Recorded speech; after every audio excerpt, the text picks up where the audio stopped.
2024 లేదా 25లో డిగ్రీ లేదా బీటెక్ చదివారా? సాఫ్ట్‌వేర్ జాబ్ కోసం ఎదురు చూస్తున్నారా? అయితే కోడ్ జ్ఞాన్ 100 డేస్ కోర్సులో చేరండి. జాబ్ సాధించండి. మ్యాంగ్ లాంటి కంపెనీస్‌లో ఈ మధ్య కాలంలో మనం గమనిస్తే ఇంటర్వ్యూస్ ప్రాసెస్ చాలా డిఫరెంట్ అయిపోయింది సార్. సో, పైథాన్ లాంటి ఏదైతే మనం కోర్స్‌కి సంబంధించి తీసుకుంటూ ఉంటామో, ఆ లాంగ్వేజ్‌కి సంబంధించి సైలెంట్‌గా వాళ్ళ థింకింగ్ కేపబిలిటీకి సంబంధించిన ప్రాసెస్‌ని ఎలా టెస్ట్ చేస్తూ ఉన్నారసలు? సో, మ్యాంగ్ అన్నప్పుడు top most product based yes. Companies in the world. అవును. Meta, Apple, Amazon, Netflix, Google. Hmm. So, వీటిల్లో జాబ్ తెచ్చుకోవటం అందరికీ డ్రీమ్ ఉంటుంది. ఎంత చిన్న సాఫ్ట్‌వేర్ డెవలపర్ అయినా ఏదో ఒక టైంలో అరే ఒక్క రోజైనా అక్కడ అలాంటి కంపెనీలో వర్క్ చేయాలి. అట్‌లీస్ట్ వర్క్ అవును. కాకపోయినా అక్కడికి విజిట్ అన్నా చేయాలి, చూడాలి అన్న పాయింట్‌లో అవును. ఉంటారండి.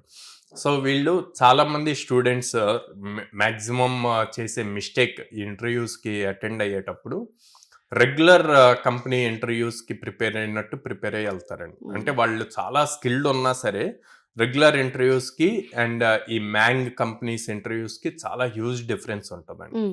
రెగ్యులర్ క్వశ్చన్స్ అడగరు. ఓకే. వాళ్ళంతా టెస్టింగ్ మోడ్‌లో ఉంటారు. ఆ హ్మ్. టెస్టింగ్ మోడ్ కూడా వాళ్ళు టెస్ట్ చేస్తున్నట్టు మనకు తెలియదు. చాలా మనం సైలెంట్‌గా మనం ఏ టైప్ ఆఫ్ ఆన్సర్స్ ఇస్తామో దాన్ని బేస్ చేసుకొని వాళ్ళ మనల్ని జడ్జ్ చేయడానికి ఉంటదన్నమాట. సో, ఫర్ సపోజ్ చెప్తే హ్మ్.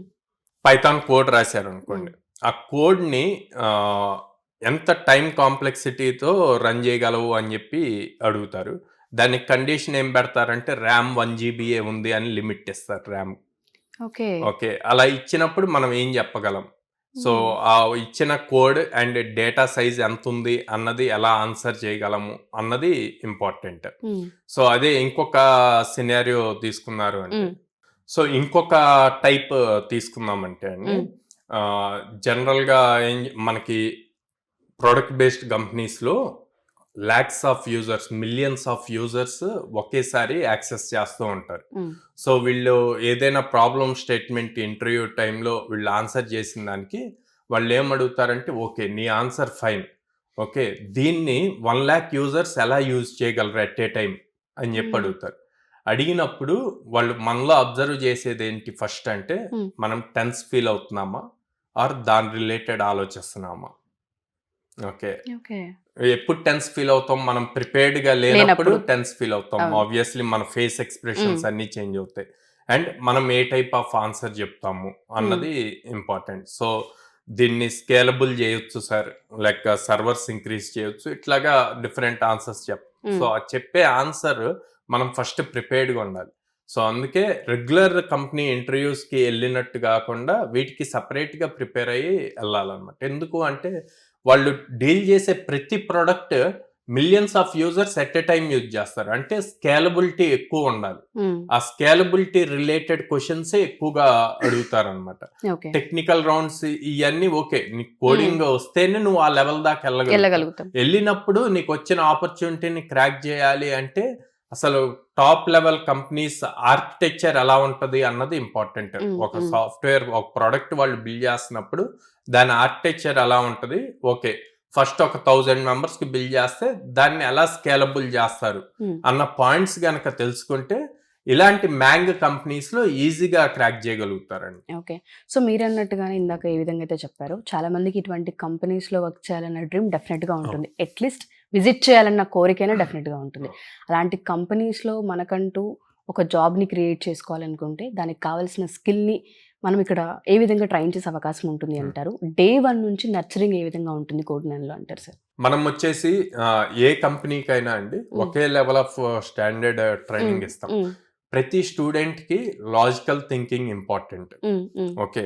ఆ లాజికల్ థింకింగ్‌తో పాటు అప్లికేషన్ ఎంటైర్ బిల్డింగ్ అన్నది చాలా ఇంపార్టెంట్. ఫ్రెషర్‌కి ఆ నాలెడ్జ్ చాలా అవసరం. హ్మ్. ఇదివరకి అయితే ఏదో ఒకటి నేర్చుకుంటే సరిపోద్ది. అంటే ఫర్ సపోజ్ పైథాన్ ప్రోగ్రామింగ్ నేర్చుకుంటే జాబ్ వచ్చేది. లేకపోతే ఫ్రంట్ ఎండ్‌లో హెచ్‌టీఎంఎల్, సీఎస్ఎస్ నేర్చుకున్న జాబ్ వచ్చేది. హ్మ్. హ్మ్. ఇప్పుడు బట్ అలా ట్రెండ్ లేదు అది. మారింది, అవును. టెక్నాలజీ మారిపోయింది.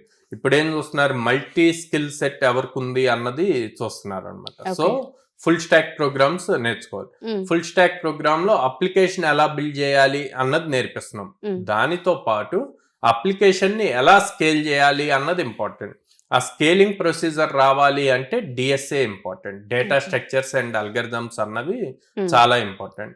అప్పుడు ఇందాక మనం మాట్లాడినట్టు ఆ మ్యాంగ్ కంపెనీస్ కి ఎన్ని ల్యాక్స్ ఆఫ్ యూజర్స్ ఉన్నా సరే ఈ డిఎస్ఏని యూజ్ చేసుకొని దాన్ని ప్రాపర్ స్ట్రక్చర్ లో తీసుకెళ్ళచ్చు. At the same time okay application build చేసాం, Hmm. అల్టిమేట్ గా దాన్ని డిప్లాయ్ చేయాలి, డిప్లాయ్ చేసి అందరికి అవైలబిలిటీలోకి తీసుకురావాలి. సో నెట్వర్కింగ్ రిలేటెడ్ కాన్సెప్ట్స్ కూడా చాలా important. Okay. So basic knowledge అన్నది ఉండాలన్నమాట. ఇవన్నీ కూడా మనం మన 100 డేస్ ప్రోగ్రామ్ లో ఇస్తాం. సో అందుకే నేర్పిస్తాం మనం వాళ్ళకి. ప్రతి స్టూడెంట్ ని Hmm. అదర్ ఇన్స్టిట్యూట్స్ లాగా 2 అవర్స్ 3 అవర్స్ కాకుండా 6 అవర్స్ ట్రైన్ చేస్తాం. ఓకే. Yeah. సో ఈ 2026 పాస్డ్ అవుట్ అయ్యి బయటకు వచ్చి చాలా మంది ఈ మ్యాంగ్ లాంటి కంపెనీస్లో ఆపర్చునిటీని పొందాలి అనుకుంటే ఫస్ట్ వాళ్ళు ప్రిపేర్ అవ్వాల్సింది ఏంటి అంటారు? కోడ్ నెలలో జాయిన్ అయ్యే ముందు వాళ్ళు దేనికి ప్రిపేర్ అయ్యి బయటికి రావాలి అంటారు? అంటే మార్కెట్ సిచ్యువేషన్ తెలియాలి అండి.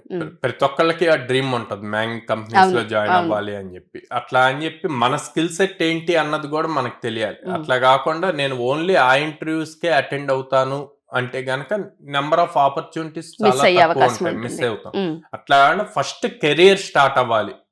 కెరియర్ స్టార్ట్ అయ్యాక నేను ఒక 2 ఇయర్స్ కైనా 3 ఇయర్స్ కైనా నేను అది రీచ్ అవ్వాలి అన్నది పెట్టుకుంటే ఈజీగా అచీవ్ చేయగలుగుతారు. ఓకే. సో ఆ గైడెన్స్ అదంతా కూడా మన దగ్గర డే 1 నుంచి ఉంటుంది. ఇవ్వడం జరుగుతుంది. ప్రతి స్టూడెంట్ కి పర్సనలైజ్డ్ గైడెన్స్ ఉంటుందండి. అంటే personalised in the sense every 50 batch లో క్లాస్ రూమ్ లో ఉండేది 50 స్టూడెంట్స్. Hmm. ఈ 50 స్టూడెంట్స్ కి ఒక ట్రైనర్ ఉంటారు.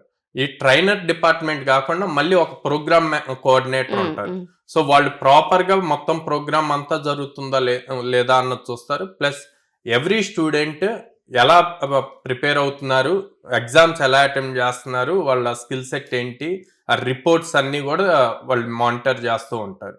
సో దాంతో మేము పర్సనలైజ్డ్ గా ఈ రిపోర్ట్స్ అన్ని ఉండటం వల్ల తిని ఎక్కడ వీక్ ఉన్నాడు అన్నది చూసుకొని వాళ్ళకి మళ్ళీ సపరేట్ ట్రైనింగ్ సెషన్స్ ఉంటాయి. ఓకే. సో ఆ పర్సనలైజ్డ్ ఉండటం వల్ల మన దగ్గర సక్సెస్ రేషియో ఎక్కువ ఉంటుంది అన్నమాట.